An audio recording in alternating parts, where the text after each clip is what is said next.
ಚಿಕ್ಕೋಡಿಯಲ್ಲಿ ದುರಂತ. ದ್ವಿತೀಯ ಪಿಯುಸಿ ಪರೀಕ್ಷೆಗೆ ಮುನ್ನವೇ ವಿದ್ಯಾರ್ಥಿನಿ ಹೃದಯಾಘಾತಕ್ಕೆ ಬಲಿ. ಪರೀಕ್ಷೆಗೆ ಸಿದ್ಧವಾಗಿದ್ದ ವಿದ್ಯಾರ್ಥಿನಿ ಸಾವು. ದ್ವಿತೀಯ ಪಿಯುಸಿ ಪರೀಕ್ಷೆಗೆ ಬರೆಯಬೇಕಿದ್ದ ವಿದ್ಯಾರ್ಥಿನಿ ಪರೀಕ್ಷೆಗೂ ಮುನ್ನವೇ ಹೃದಯಾಘಾತಕ್ಕೆ ಬಲಿಯಾಗಿರುವ ದುರ್ಘಟನೆ ನಡೆದಿದೆ. ಜಿಲ್ಲೆಯ ಚಿಕ್ಕೋಡಿ ತಾಲೂಕಿನ ಬಂಬಲವಾಡ ಗ್ರಾಮದಲ್ಲಿ 17 ವರ್ಷದ ವಿದ್ಯಾರ್ಥಿನಿ ಭೂಮಿಕಾ ಮಾಳಂಗಿ ಸಾವನ್ನಪ್ಪಿದ ದುರಂತ ಸಂಭವಿಸಿದೆ. ಇಂದು ದ್ವಿತೀಯ ಪಿಯುಸಿ ಪರೀಕ್ಷೆ ಇದ್ದ ಹಿನ್ನೆಲೆಯಲ್ಲಿ ಭೂಮಿಕಾ ಬೆಳಗ್ಗೆಯಿಂದಲೇ ಉತ್ಸಾಹದಿಂದ ಸಿದ್ಧತೆ ಮಾಡಿಕೊಳ್ಳುತ್ತಿದ್ದಳು.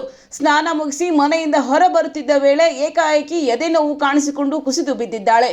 ತಕ್ಷಣವೇ ಆತಂಕಗೊಂಡ ಪೋಷಕರು ಆಕೆಯನ್ನು ಆಸ್ಪತ್ರೆಗೆ ಕರೆದೊಯ್ಯಲು ಪ್ರಯತ್ನಿಸಿದರು. ಆಸ್ಪತ್ರೆಗೆ ತಲುಪುವ ಮುನ್ನವೇ ಭೂಮಿಕಾ ಕೊನೆಯುಸಿರೆಳೆದಿದ್ದಾಳೆ.